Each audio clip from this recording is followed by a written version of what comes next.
All right. Hi, I'm Matt Snyder, and Hi, I'm Daphne. Hi, Daphne. and it's great to see you. Thank you. Good to see you too. Yeah, so really appreciate having the opportunity to do a little powwow with you, a little chai and chat, if you will. Chai and chat. I just saw a sign with coffee and conversation.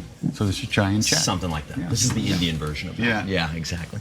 So, questions that I thought of that I was hoping to talk with you about was really trying to understand how important music has been for you in terms of healing some of the wounds that you've had over the years, and overcoming the obstacles that you faced in your life. When you think about your music now, do you feel it's primarily about devotion? Is it about reflection, celebration, or something else? Mm-hmm. So that was one of them. Okay. What's your question? And we'll open up the conversation. My question was, if you could perform with a musician or a band, alive or dead, with Chalisa, who would that be and why? All right, let's see what happens. So, music has always been very important to me. I mean, as a kid, always very important. I used to walk home from school and I would sing the walk home. Oh, there's a bird, there's a tree, and I'm walking on the street, and there's another bird. You know, it was like a stream of consciousness kind of. So it's always been very important. And the thing that changed everything and made it even more important was when I got to India and I heard chanting. And I recognized that this was a spiritual practice that could save my life, that could change, that was a practice that I could do, that I could give myself to. I'd given myself to music, and all it done was get me more fucked up. How many times can you sing, my girlfriend left me, I feel so bad, I think I'll have a drink and call my dad. Anyway, so, you know, and so this was something else. This was music that was in the service of something deeper, other than emotional expression or seduction or manipulation of yourself or others. You know, it was really different that way. The vibe was different. And I just went, like this. So, you know,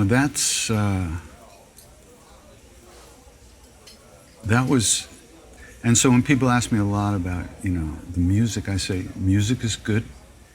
Music is wonderful. It brings great pleasure. And that pleasure can help you calm down.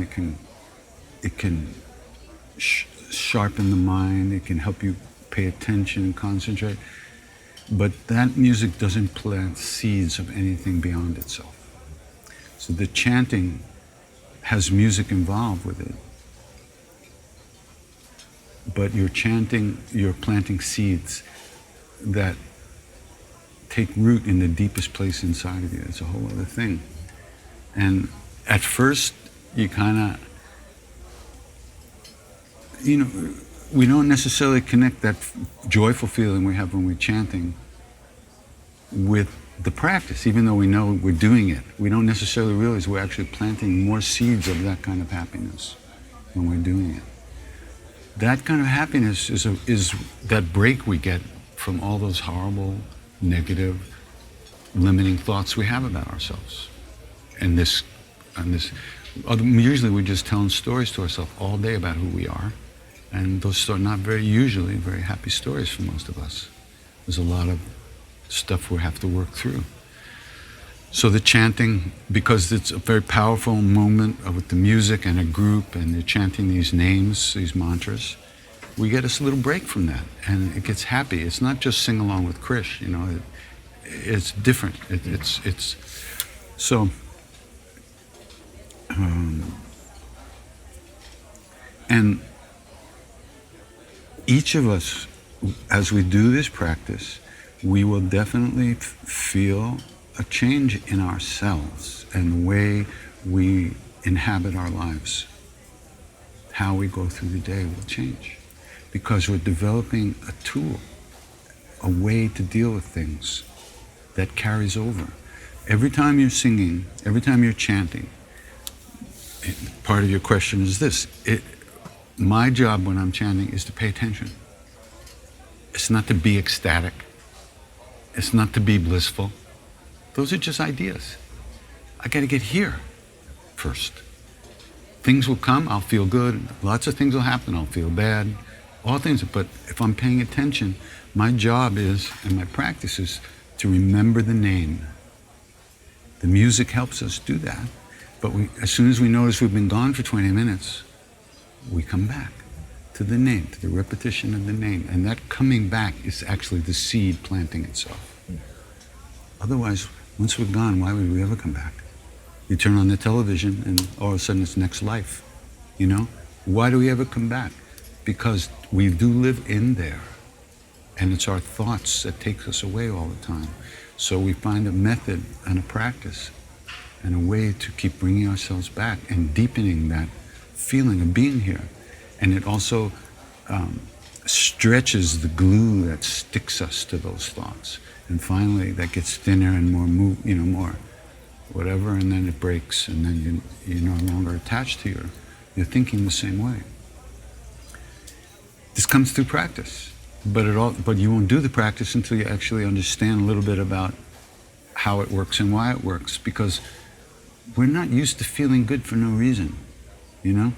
We're used to doing something to get pleasure, but this isn't that kind of pleasure. Or doing something to avoid pain, but that's not this kind of thing. Where this is something that's neither positive nor negative in the regular sense of the word. It's deeper than that.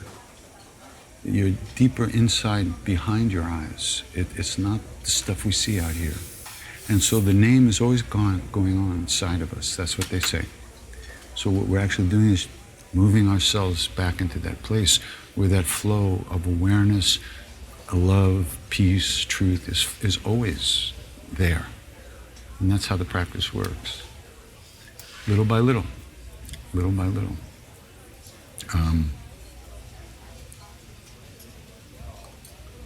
I don't know, who would I want to sing with? You know, that's a good question.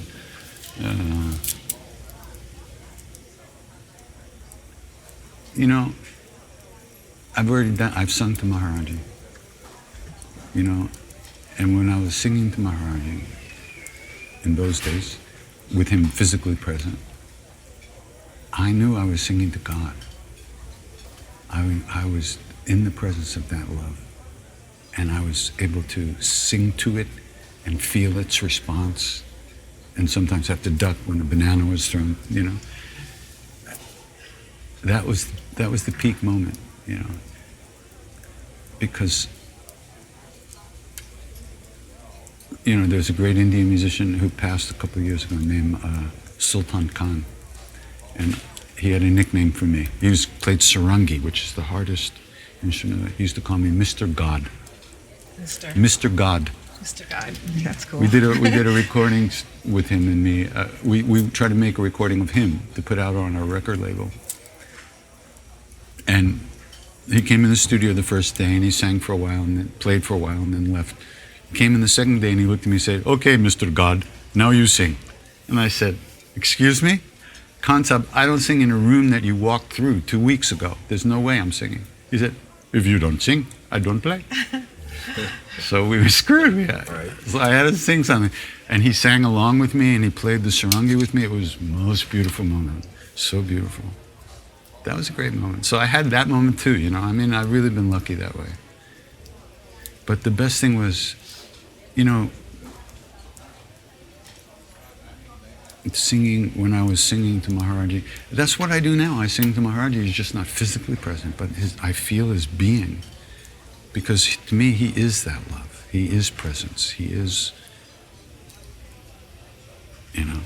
And so that's my way of remembering that and going deeper into it every time.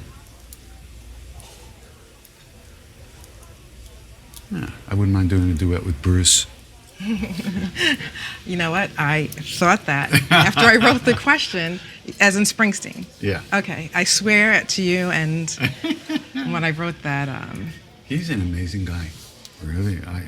He's like the Bodhisattva of New Jersey.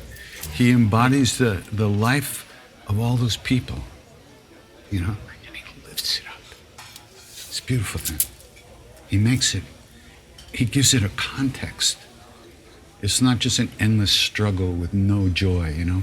He puts it in a context that there's a way to find that, you know, whatever that is. It's such a beautiful thing. I saw him on this last tour, the River Tour in Brooklyn, the day after Prince died. He came out. The stage was all purple, but we didn't think anything of it.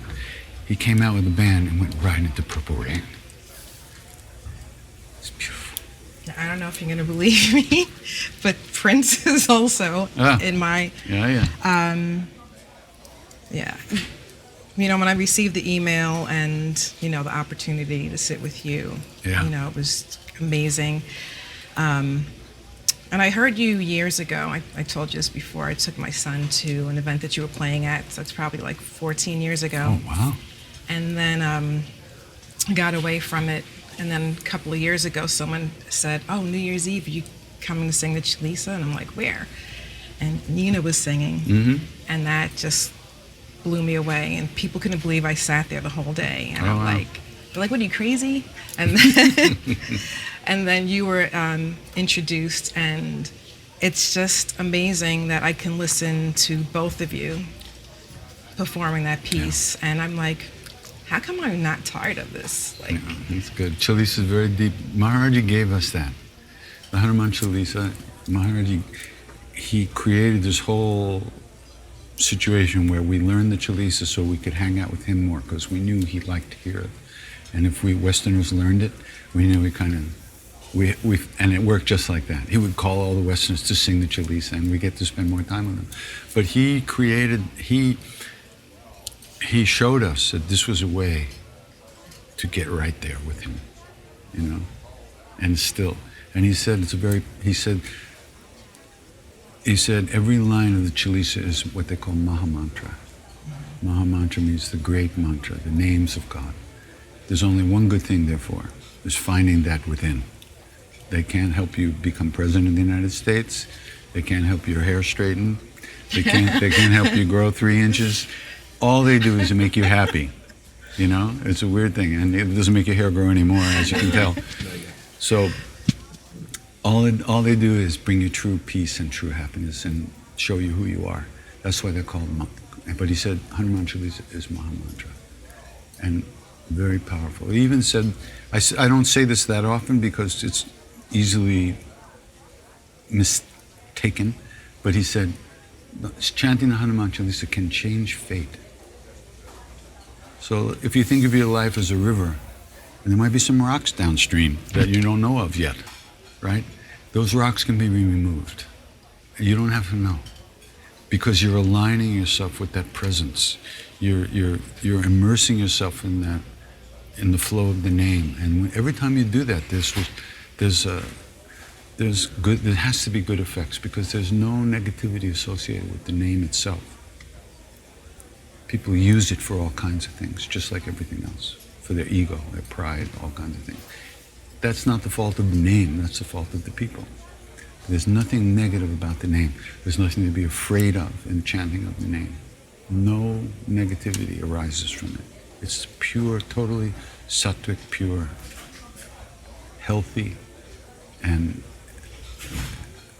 truth-revealing, reality-revealing situation. So he used to say that it can change fate. But once again, if you do it to change fate, you don't even know. You can't do it that way. You have to do it with an open heart and be in the present moment and wholeheartedly, whatever it is. That doesn't mean creating any kind of experience. If you go into a situation and look for a type of experience, you're not going to get it. You're going to be too busy evaluating, stuck in evaluating mind. If you turn all that off and just sing, lots of things happen. But the idea is to keep letting them go through. Otherwise, you stop the flow. And the main thing is that through doing all these practices, everything comes from within. Everything you need to know comes from within.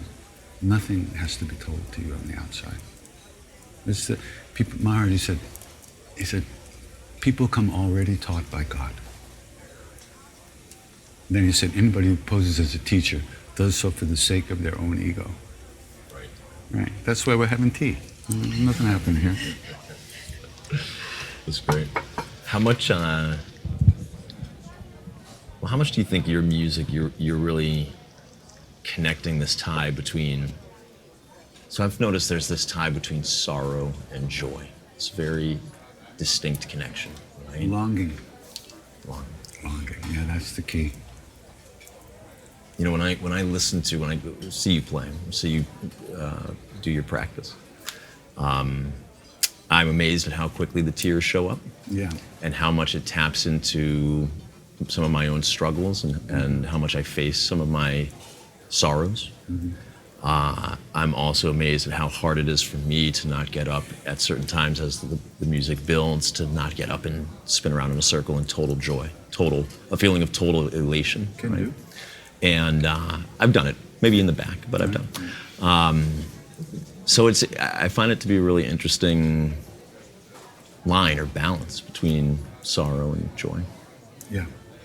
The longing. Longing is the thing.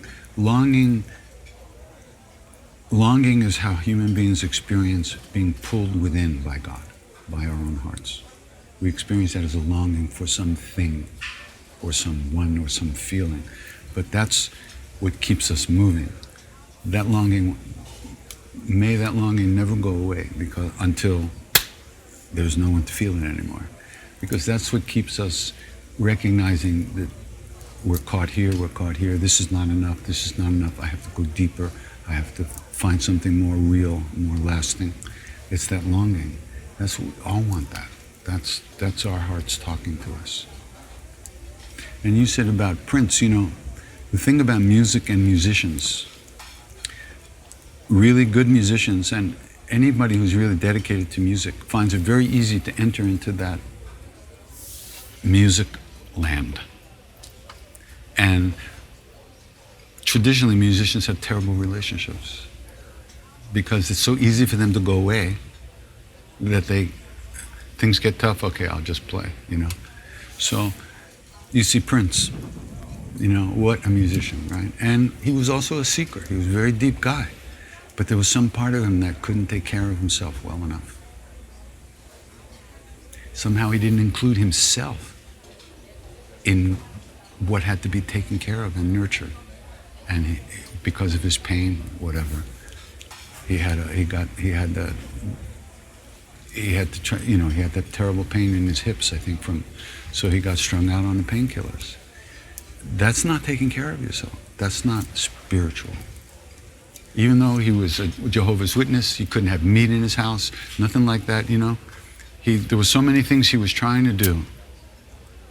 But because of being born in the West, we don't recognize that. Buddha said, you can search the whole universe and you'll never find anyone more deserving of love and compassion than yourself. So it's subtle. It's not easy for Westerners to recognize what that means. We do things that hurt ourselves, and we think we're doing the best we can, but we don't have that understanding. So musicians, they can go into music world, music land, but they don't know how to deal with this stuff down here, and this is where the pain comes from. You can go into those bliss realms, but they don't last. Nothing like that lasts. Everything changes. So I have a question, because you were in the music world before this. Did you feel like a certain amount of isolation once you went to India and your life started to change? Praise the Lord. Isolation my ass. I was gone. I'm never coming back to America. I left everything, I gave everything away, sold my guitar, my car, gave my jeans away, everything. I was gone. I really left. I couldn't handle living here. There was too much pain for me. And I was never going to come back. And I would not have come back unless Maharaji looked at me one day and said, go back. Get out of here. What are you doing here? Go home. He sent me home. And I said, I'm just learning Hindi. Too bad. Go. I didn't want to deal with my stuff. I wanted to be in India. This I could do. I could walk around like an Indian and look holy and, fool myself. But there was all this stuff inside that was not getting worked on. And You have attachment in America. You go back. That's why I'm here. Otherwise, I would have never come back. So, but what were you talking? Was that what you mean about isolation, or from other Well, people? And I feel like since my practice and everything has just changed, I feel like I'm very happy with how things are moving away from me. And I feel like it's most of the stuff, like I've actually become a better listener. And I don't know if it's because I'm sitting and listening, like either I'm sitting silently or I'm listening and trying to learn the Chalisa, which is very difficult. don't have But to memorize it. Just keep doing it. After you've done it 1,000,000 times, it'll come easy. I actually started writing it, so.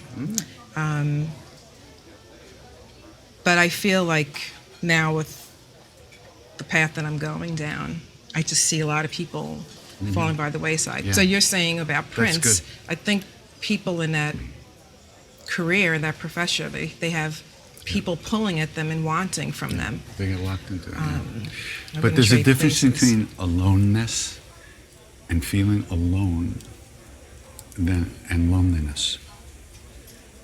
We're all, each one of us walks our own path. We're all alone. But we can be alone together.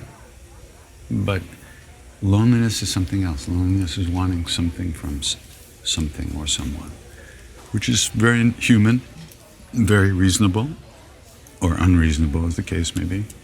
But that's human. That's what we do. So you recognize that difference. You can feel good being alone if you're not lonely. Being alone is where we are. Everybody's a little pool that the moonlight is reflected in. We're each individual pools, but it's the same light reflected.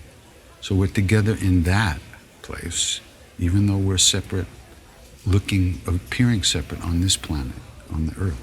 We appear like different people, but it's the same light within us that's the same. And you have to go in through there. You can't go in through another person's pool. So, but when you get in through there, then you're everywhere. And then you're everybody. And that's who Maharaji is. Everyone, no difference. He lives in everyone as the indwelling presence in the heart. The indweller, Antaryami, they call it in Hindi. The indwelling presence. Antaryami. It's the name of Nita's CD. So, and the chanting, you have to do that.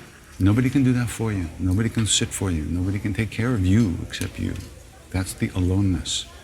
The loneliness is left over from the personal, emotional life that we've been living.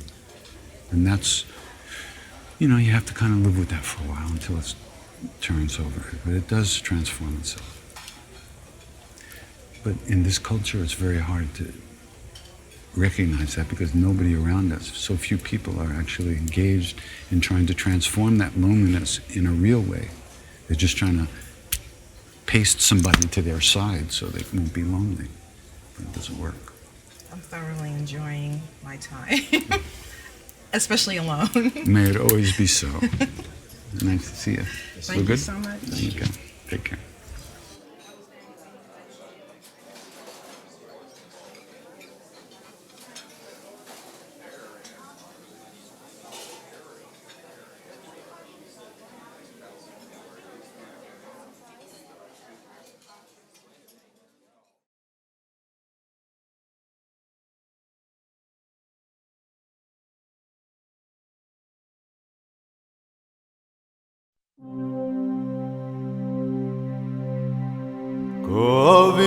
Govinda Hare Gopala Hare He Prabhu Dina Dayala Hare Govinda Hare Gopala Hare He Prabhu Dina Dayala Hare Govinda Hare Gopala Hare He Prabhu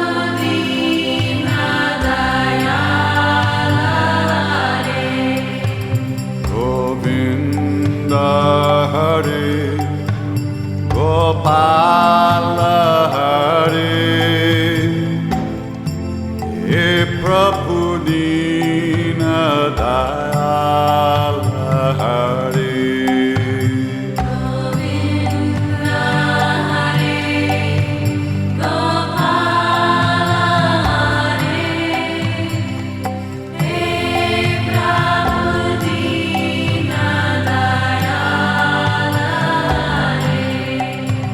Govinda Hare Gopala Hare He Prabhu Dina Dayal Hare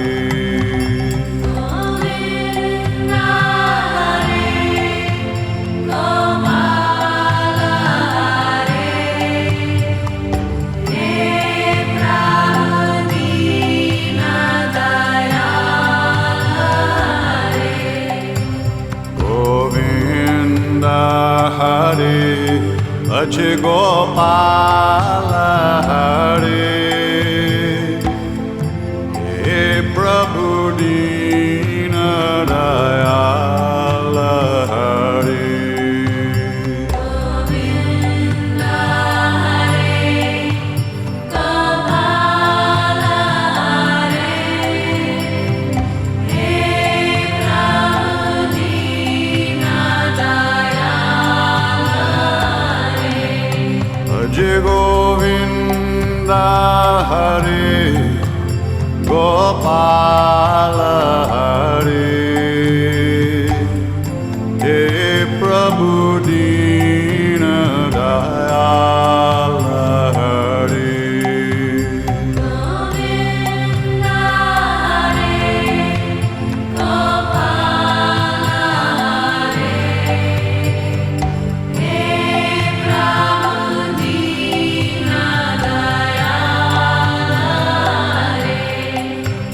Govinda Hare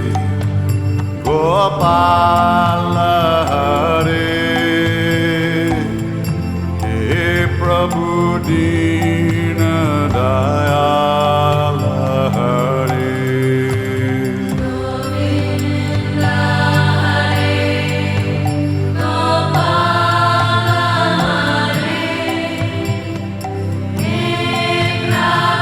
Dina Dayal Hare Govinda Hare Gopala Hare He Prabhu Dina Dayal Hare Govinda Hare Gopala Hare He Prabhu Dina Dayal Hare Govinda Hare Gopala Hare He Prabhu Dina Dayal Hare Govinda Hare Gopala Hare He Prabhu Dina Dayal Hare Govinda Hare Gopala Hare He Prabhu Dina Dayal Hare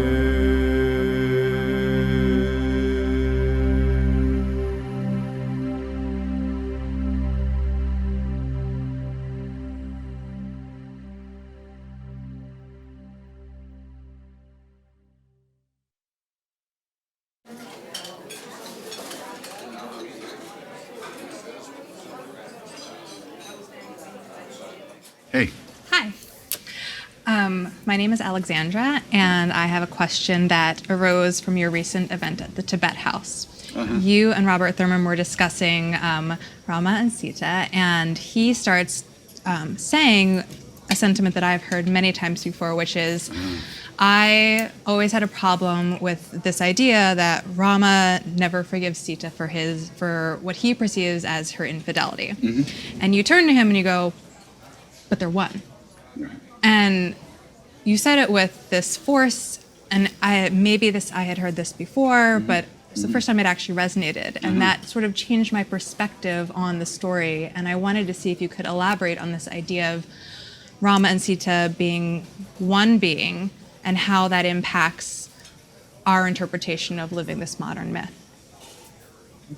You know, first of all, there's a thing in India, the word Leela. God's Leela, they call it. And Leela means play, or like playing, or drama, like that. And they have the storyline goes like this, is that there was tremendous evil in the world, terrible suffering and pain, and God took form to alleviate that suffering. And the way it was alleviated was a whole storyline was created with different characters playing their parts, and through the working through of that storyline, the negativity in the world was removed. So Rama. Now this is. I don't think about these things that much, you know, because it doesn't really.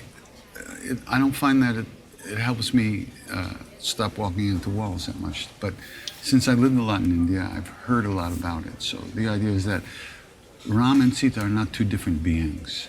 They are both manifestations of the divine. They're actually one soul. They're not two souls, if you think of it that way. But they've taken a form in order to create the situation where the ego, Ravana, steals the individual soul, has power over the individual soul. And the supreme being, the supreme soul, the Paramatman, has to find it after it's been kidnapped. And it's through the intervention of Hanuman that they're reconnected. Hanuman is the breath of Ram, is the connection between the two, reconnects them when one is lost under the influence of selfishness and self-centered things. So that's the underlying storyline. People get very upset because, first of all, Ram never stopped loving Sita. I don't know if you know this, but the rest of the story goes on to how to describe that he lived the rest of his life as a brahmachari, as a celibate. When he sat on the throne, he had another throne erected where a statue of Sita, a golden statue, was created, and they ruled together. And he lived alone for 12,000 years, not just a couple of weeks or a couple of years. He had, in those days, they say the lifespan was like, 30,000 years. So all of this is obviously on another level, right? I mean, you can't understand it with the Western intellectual mind. It doesn't function like that. The whole thing was created to alleviate the world get rid of this negativity that was had arisen in the world at that time. And another thing, Ram sends a message to Sita through Hanuman when he was going to look for her. And he said, the reality of the cord that binds us together is known to my heart alone. Because Ram represents the supreme being, and Sita represents the individual soul that's lost in the world at that moment. It's not because she's a woman, that's just the way it worked out. Well, it's easy to take it in the Western. It's easy to take it that way because Westerners have their issues, but they don't have those issues in India that way 20,000 years ago, whenever this happened. So you can't project that kind of thing on it because they're not two separate beings. And in India they sing Sri Ram Jai Ram Jai, but they also sing Sita Ram, Sita Ram. One thing. It's not two things. Sita Ram. So it's all about love and finding the way to reunite our individual being, which is cut off from that love, that ultimate love. Finding a way to reconnect that. And that's what those stories help us do. They're not political statements, we're born in this age and we think that we know everything. We're so far advanced.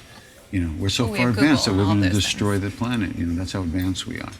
So we think our version of everything is as modern, intellectual, human beings in this age, we think we know everything. You know, it may not be that way. So, and more about that? What do you think? Or, I mean, I could listen to you talk about this again and again, but I'm wondering, is there a specific teaching that you think helps to find more of a connection between the two? And how do you reconcile as a Westerner this idea of this gigantic overarching love or overarching being and connecting it to yourself, and how do you find that connection with all of the distractions that are in the modern age, and with this idea that maybe we do know everything, and that mentality that you just the part of us that knows everything isn't that part that was talking. You know, you know, we are everything. Everything's within us, but we're so outwardly directed that we've lost the ability to see, you know, from within, or see into ourselves and see what's in there. All we're doing is constantly interpreting and rearranging the sense information that we get, right? But the part of us that's aware of all the sense information, we're not aware of that, right? We don't know how to see the seeing. So the seeing is the consciousness, is the inner consciousness, Sat, Chit, Ananda, true consciousness and bliss, by the way. That's what it feels like when we're actually in it. So how to turn our vision, you know, around and come back in? Some kind of practice. Some kind of practice. You can't think yourself into it. The thinking is a prison, and you can't think yourself out of a prison made of thought. Every thought is a prison wall. There's another bar. We have to learn to train ourselves to let the thoughts go. And that takes great inner strength and paying attention. And it comes little by little as we, that's when the chanting, that's all about the chanting. That's my main practice. I do a lot of other things, but that's my main practice. And that's the one that is very powerful for me, you know, because I sit down and my one job at that time is to sing and pay attention.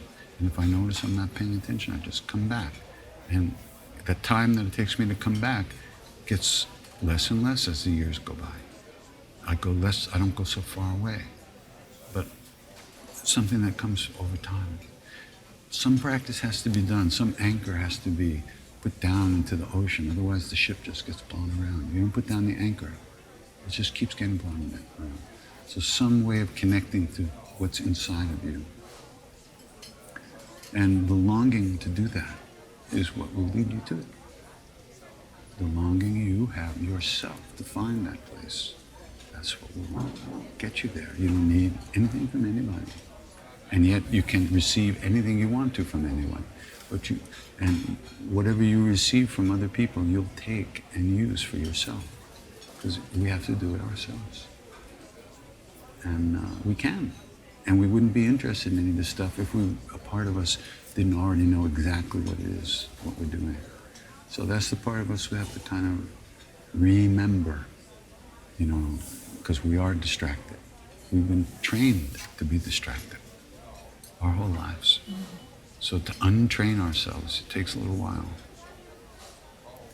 The fact that we're asking these questions in the first place is a big thing. It's not just a little thing, it's a huge thing. Think of all the people in the world. Very few people are asking the questions. And even the people who might want to ask the questions aren't in a karmic situation where they can. So we have a lot going for us, you know, really. So we're all very blessed to be here in America and have food on the table and a place to sleep. Most of us do, you know. So, but still we're not happy, right? That's the longing that will save us and lead us in the right direction inside. I think. I hope. I hope, for sure. Great. Okay. That's all I have for that question. Okay, good. Thank you so much. Take your cup too. Don't forget I will. to take it. Thanks for coming. Thank you so much for having us.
Om Namah Shivaya. Om Namah Shivaya. Om Namah Shivaya.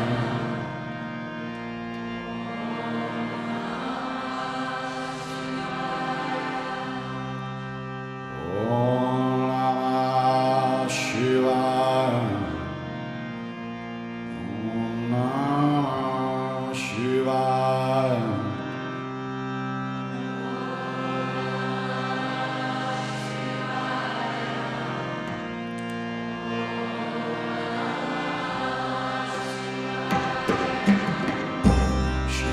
Shivaya Namah. Shivaya Namah.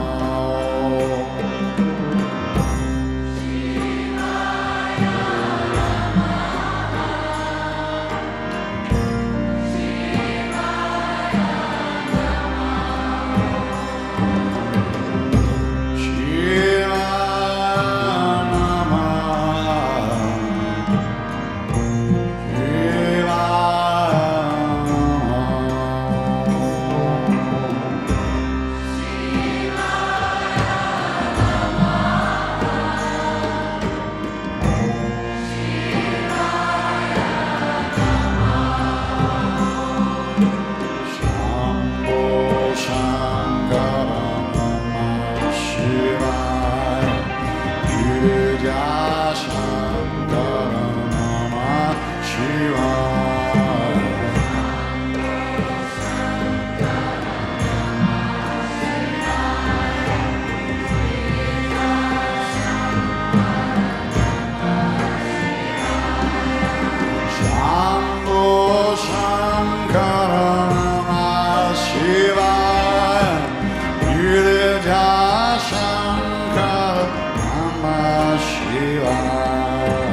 Shankara Namah Shivaya.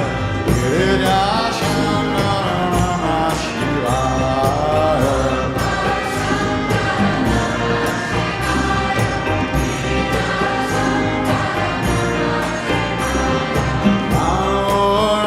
Shankara Namah Shivaya. Girija Shankara Namah Shivaya.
Shivaya.